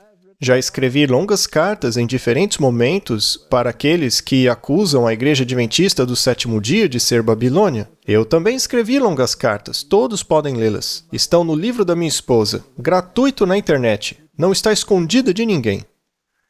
De que não estavam lidando com a verdade. Você pensa que indivíduos prejudicaram minha mente. Se eu estou nesse estado, eu não sou apta a ser incumbida da obra de Deus. Mas este assunto me foi trazido à mente em outros casos, onde indivíduos alegaram ter mensagens para a Igreja Adventista do Sétimo Dia, de caráter semelhante, e a palavra me foi dada: não acredite neles. Eu não os enviei, e mesmo assim eles foram. O que faremos com isso, Martin? O que foi que eles fizeram? Abandonaram a igreja. Eles decidiram que a igreja só tinha joio, e aí foram embora dela. Ficaram de fora da igreja, criticando-a. Para mim é incrível que essas mesmas pessoas acreditem ser os arautos da verdade. E eles sabem até mesmo como utilizar o dízimo. Eles são perfeitos no seu uso do dízimo. É o que pensam. Bem, Martin, quem vai cuidar dessa questão no fim das contas? Deus cuidará de sua obra. Deus tem uma igreja na terra, que é o seu povo escolhido, que guarda os mandamentos. Ele os está liderando, não são rebanhos perdidos. Agora, se você é um ministério independente, você é um desgarrado? Não. Pode até ser. Sim, mas se você seguir os oráculos da igreja e estiver apoiando O corpo, batizando membros neste corpo, esse é o crisol. E sabe o que é interessante? Ela escreve que Deus permitirá que a apostasia entre na igreja para que se possa ter a visão clara, para que se enxergue bem o que está em harmonia e o que não está. E aí as pessoas tomem uma decisão. Então, permaneça nesse corpo. O que não quer dizer que você tenha que participar das apostasias também. exatamente. Na verdade, não participe. Exato, somos chamados a não participar da apostasia. Você não tem que se unir a ministérios dentro da sua igreja que pratiquem apostasias. Você não tem que se unir a eles. Mas não pode sair do corpo da igreja. Você não tem que se unir aos que dentro da igreja estão praticando apostasias. Apenas chore entre o alpendre e o altar. Isso é muito importante. Então, não há necessidade de duvidar, de ter medo de que o trabalho não dará certo. Deus está à frente da obra. Ele colocará tudo em ordem. Se as coisas precisarem de ajustes à frente da obra, Deus cuidará disso e trabalhará para corrigir todos os erros. Martin, teremos uma conferência geral muito em breve, Sim, uma sessão. onde os representantes do mundo inteiro poderão fazer certas escolhas. Você pode usar esse corpo para esclarecer as coisas. Na verdade, este é o lugar para isso. Já vemos dizendo isso há 2 anos. Se você tem algo a dizer, vá lá e diga. Tenhamos fé que Deus levará o nobre navio que conduz o povo de Deus em segurança até o porto. Quando você achar que a obra estiver em perigo, ore. Eu sei que algumas dessas pessoas de fato acreditam que a obra esteja em perigo. Às vezes eu mesmo penso isso. Talvez seja importante dizer que não discordamos da insatisfação deles por verem a apostasia na igreja. Nós também ficamos frustrados. Senhor, fique ao leme. Essa deve ser nossa oração. Leve-nos através da perplexidade, leve-nos em segurança até o porto. Não temos razão para crer que o Senhor nos conduzirá triunfantemente? Vocês não podem, com suas mentes finitas, compreender a operação de todas as providências de Deus. Deixem Deus cuidar de sua própria obra. Será que existe organização e ordem nesta igreja? Ou o Espírito está nos guiando e não precisamos da noiva? Essa é uma questão importante porque é o que a maioria das vozes hoje dizem. Eles dizem que a igreja se tornou apóstata. Então, não precisa mais haver uma organização, porque, neste caso, o que importa são as igrejas domésticas, as células. Ok. Que ninguém pense que podemos dispensar a organização. Tem tanta gente que detesta a Conferência Geral e os comitês da Conferência Geral. Mas a comissão da Conferência Geral tem o direito de decidir por mim o que devo fazer? Não. Não. Não. Não tenho o direito de fazer isso. Posso concordar com algumas coisas que eles dizem e discordar de outras? Sim. Sim. E a quem pertence essa escolha? A mim? É minha? Eles podem coagir minha consciência? Não. E se eles tentarem coagir minha consciência, posso ignorá-los? Sim. E por acaso, nós já não ignoramos? Sim. Com certeza. Eu os ignorei. Muito bem. Custou-nos muito estudo e muitas orações por sabedoria que sabemos que Deus respondeu para erguer essa estrutura, a estrutura organizada da igreja, certo? Ela foi construída sob sua direção através de muito sacrifício e conflito. Que nenhum de nossos irmãos seja enganado a ponto de tentar derrubá-la, pois assim vocês trarão uma condição de coisas com as quais nem sonham. Em nome do Senhor, eu declaro a vocês que ela deve permanecer fortalecida, estabelecida e firme. A estrutura da igreja não vai desaparecer. Ela será sacudida. Ao comando de Deus, avancem, avançamos quando as dificuldades a serem superadas tornavam o avanço impossível. Sabemos quanto custou executar os planos de Deus no passado, que nos fizeram como o povo que somos. Então, que todos sejam extremamente cuidadosos para não perturbar as mentes em relação às coisas que Deus ordenou para nossa prosperidade e sucesso no avanço de sua causa. Ou seja, Martin, não toquem na igreja de Deus. Sim, também não toquem em sua apostasia. Na verdade, fique longe da apostasia da igreja. Sim, fale sobre isso. Não precisa se conformar e ficar calado, mas não desmantele a sua estrutura.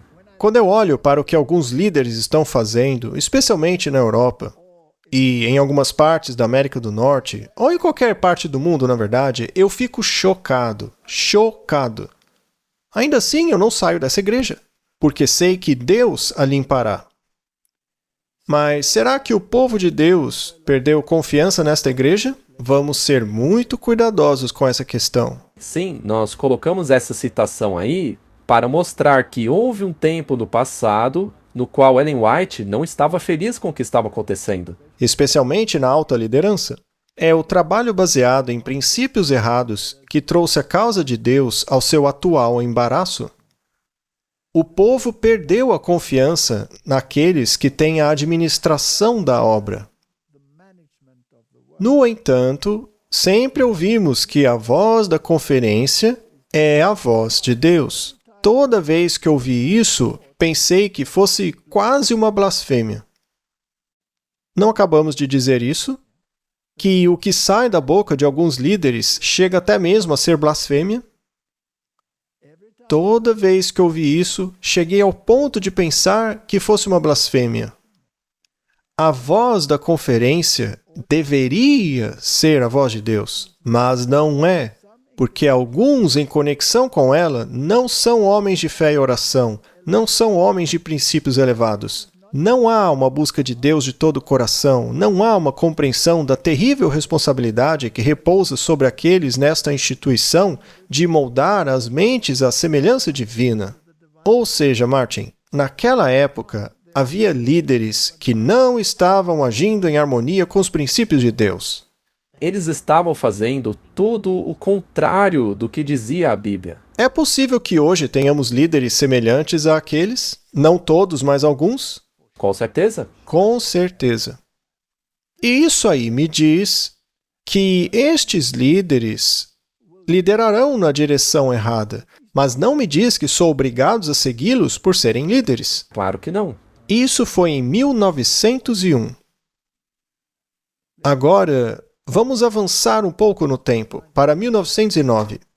No momento em que um pequeno grupo de homens foi encarregado da administração geral da obra, em nome da Conferência Geral, e procurou implementar planos imprudentes para restringir a obra de Deus, eu então disse que não considerava mais a voz da Conferência Geral, representada por esses poucos homens, como a voz de Deus. Mas, e esse mais é importante, né? Isso não quer dizer que as decisões de uma conferência geral, composta por uma assembleia de homens representativos devidamente nomeados de todas as partes do campo, não deva ser respeitada. Isso não vai acontecer agora? Sim, será agora em julho. Em julho? Deus ordenou que os representantes de sua igreja de todas as partes da terra, quando reunidos em uma conferência geral, tenham autoridade, apesar das pessoas que agiram contra sua consciência. Não se pode condenar todo o corpo, porque é nesta reunião que decisões vinculativas devem ser tomadas. É isso mesmo. E só para mencionar, talvez seja válido dizer que a maioria das reclamações que as pessoas têm com a igreja não foram tomadas em uma conferência geral.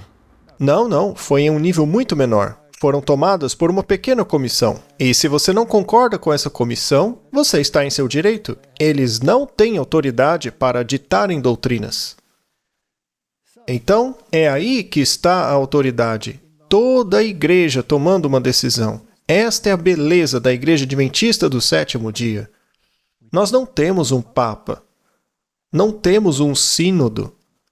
Temos uma Assembleia da Conferência Geral com representantes de todo o mundo onde as decisões são tomadas. Mas é possível que mesmo nesse nível, Martin, alguns erros possam acontecer? Ou eles são infalíveis? Não são infalíveis. Mas eu tenho certeza que ainda assim Deus protege os oráculos. Mas em um nível regional de igreja, pode haver... Veja, por exemplo, a igreja primitiva. Naquela época, eles também fizeram uma conferência geral, na qual tiveram que decidir se os gentios deveriam se sujeitar às regras do judaísmo. E eles tomaram a decisão de que não precisavam. Mas eles viviam assim? Não. Logo em seguida, já houve problemas. Então, as coisas podem dar errado. Às vezes os líderes não tomam decisões contrárias aos princípios sólidos? Sim. Eles não quase que forçaram Paulo a fazer algo que pertencia ao antigo sistema? Sim. E ele também pegou Timóteo. Sim, e fez conforme a tradição dos judeus. Também teve a ocasião em que Paulo repreendeu Pedro por isso. Então, veja que nem nesta época havia perfeição absoluta.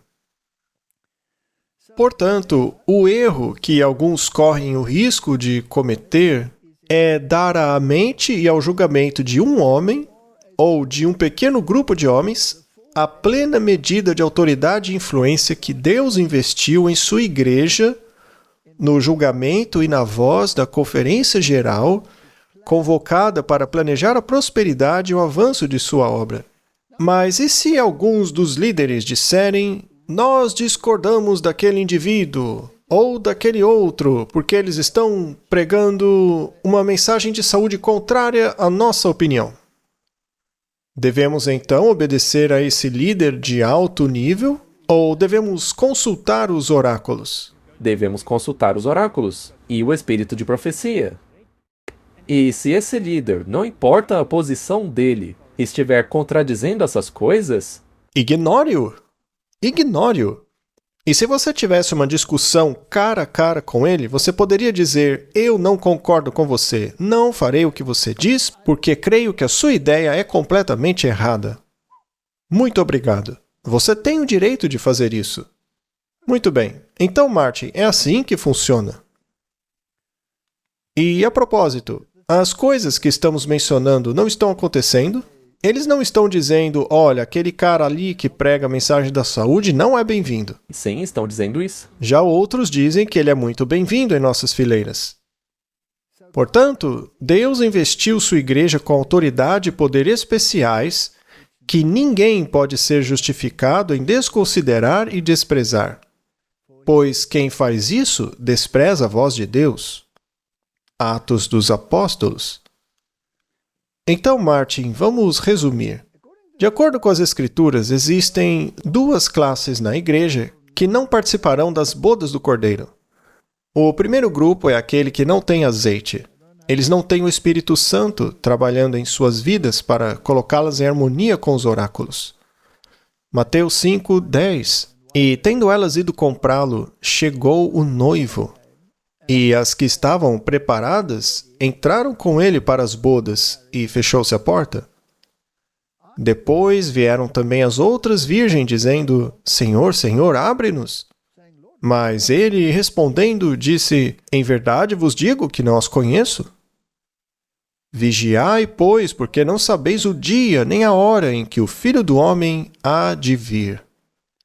Então, Martin, há aqueles dentro da igreja que conhecem a verdade. Eles são as virgens. Eles têm acesso a toda a verdade. Aos oráculos de Deus, ao testemunho de Jesus, que é o espírito de profecia, à Torá. Eles têm tudo, mas não aplicam em suas vidas. Esses não estarão lá. E depois tem aqueles que têm a sua própria vestimenta, a sua própria justiça, que decidiram que eles são santos e o resto é tudo profano. Estes se separaram da igreja. Isso, abandonaram o povo de Deus, assim como Moisés abandonou quando viu o bezerro de ouro, né? Ora, ele nunca fez isso, ele nunca deixou a igreja. Mateus 22, a partir do versículo 11. E entrando o rei para ver os convidados, viu ali um homem que não trajava a veste nupcial. Ou seja, ele tinha sua própria justiça. Ele se declarou perfeito. Sim, e esse homem aí não recebeu a marca da besta, guardou os mandamentos, pregou para milhões ou centenas de pessoas. Mas disse a todos que a igreja de Deus era a Babilônia, porque ele é santo e não a igreja. E disse a ele: Amigo? Martin, não foi a mesma coisa que Jesus disse a Judas? Judas foi salvo? Infelizmente não. Como entraste aqui sem ter a veste nupcial? E ele ficou mudo. Então o rei disse aos servos: Amarrai-o de pés e mãos, levai-o e lançai-o nas trevas exteriores, e ali haverá choro e ranger de dentes. Porque muitos são chamados, mas poucos escolhidos. As pessoas têm que tomar muito cuidado com o que falam da igreja de Deus. Com toda certeza. Martin, quando eu disse no passado que deveríamos nos apegar a esta igreja e nunca sair dela, isto significa permanecermos dentro do corpo que tem os oráculos de Deus, que tem a lei e o testemunho, que tem o espírito de profecia. É neste corpo que devemos ficar. Isso é bíblico. Temos que resistir até a sacudidura, até que Deus realize esta obra e tenhamos um remanescente que traga o alto clamor ao mundo. Mas ficarmos dentro da igreja significa que tomaremos parte da apostasia que ocorre dentro dela? Claro que não. Não. Será que eu quis dizer, então, que devemos nos unir a certos ministérios ou líderes quando falam contrariamente ao espírito de profecia e à palavra de Deus? Não. Não, nós devemos recusar-nos a ouvi-los. Mas eu estaria sendo rebelde ao não escutá-los? Segundo eles, sim. Mas de acordo com os oráculos, não. Eles não podem até te banir, Sim, mas não devo continuar pregando? sim, Sim, porque afinal, quem são eles para me proibirem de pregar a palavra? Os discípulos, depois de terem sido avisados para não pregar nesse nome, não continuaram pregando? Sim, mas foram parar na prisão por isso. sim. Eu não fui interrogado pela polícia por causa disso? E Deus não os libertou? Sim. É assim que as coisas são. E, Martin, eu amo essa igreja. Você acha que eu amo essa igreja? Definitivamente. Você acha que eu pareço com aquele cara às vezes, frustrado com certas coisas? Eu acredito que sim. Acho que agora mesmo, né, Martin? Não amamos apenas a mensagem, mas também os membros da igreja. Certa vez um homem disse: é fácil amar Jesus, difícil é amar a igreja dele. Bem, até mesmo Paulo lista um monte de dificuldades. Ah, esses irmãos, diz ele. Pois é, eles não são tão fáceis de amar, mas Deus os ama. Bom, eu vou dar outro exemplo. Se os seus filhos não estiverem todos na fé, você odeia os que não estão? Impossível. Ou você ora constantemente por eles? Claro que sim. É o que Deus espera de mim. É assim que Deus se sente. E é assim que nós nos sentimos. Agora, será que todos os líderes fazem parte dessa apostasia? Não. Não, eu já falei com muitos deles. Muitos não fazem parte dela. Eles também choram por isso. Choram e não tentam resolver o problema por si mesmos. Muito bem. Outra pergunta. Nicodemos e José de Arimateia fizeram um grande alvoroço no Sinédrio ou ficaram em silêncio enquanto assistiam os eventos? Ficaram quietos? Em grande parte ficaram quietos. O Sinédrio realmente tentou mantê-los longe das decisões importantes? Sim. Sim. Eles estavam perdidos por ficarem quietos na maior parte do tempo? Não houve um momento em que eles se levantaram e falaram? Sim, a luz deles brilhou intensamente naquele momento, bem em meio à escuridão total. Minha mensagem a todos que acusam é: parem. Em nome do Senhor, parem. Comece a orar. Orem. Deus ajustará essa igreja. É ela que irá para o reino. É a última igreja, Laodiceia. E eu sei a condição dela. Mas eu também sei que ela tem os oráculos de Deus. Portanto, esperarei que Deus a conserte. E pela graça dele, não por causa de qualquer virtude de qualquer indivíduo, mas por causa dele eu quero fazer parte do alto clamor. Esse será o clímax da igreja. Não é durante o período da igreja militante. Ela atingirá o seu ápice quando for uma igreja triunfante. Vamos orar. Pai Celestial, o Senhor tem um corpo neste mundo por meio do qual tu trabalhas. E o Senhor deu a este corpo os teus oráculos. Mas hoje vivemos uma triste situação que provavelmente a maioria não gosta dela. Mas isso não invalida os seus oráculos. Portanto, ajuda-nos a cumprir a lei, o testemunho e a guardar os teus mandamentos. A fé de Jesus, guardar os mandamentos de Deus e o testemunho de Jesus, que é o espírito de profecia. Esta é a minha oração para todos. E eu oro para que muitos aceitem esta verdade e se unam às fileiras no lugar daqueles a quem a tua sacudidura irá sacudir. Sim, será uma experiência dolorosa, porque pessoas próximas a nós poderão nos deixar, e se não tomarmos cuidado, poderá ser nós mesmos. Então, Senhor, ajuda-nos a permanecermos firmes. Em nome de Jesus, amém. Amém.